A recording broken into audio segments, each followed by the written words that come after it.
হয়নে নহয় গতিকে তুমি যেনেকৈ তেনেকৈ বেকা কৰিব নোৱাৰা হাতখন যেনেকৈ তেনেকৈ জ্বলে তলে লৈ যাব পাৰা গতিকে চবতে মানে তাৰ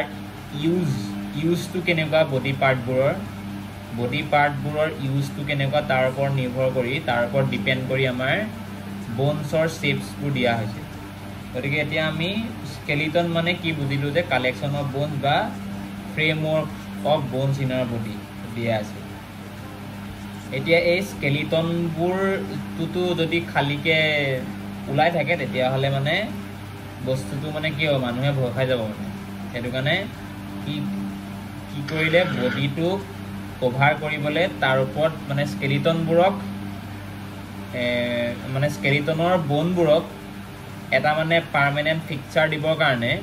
আমাক কি দিলে মাছলছ হৈ গ'ল তাৰ ওপৰত থকা এই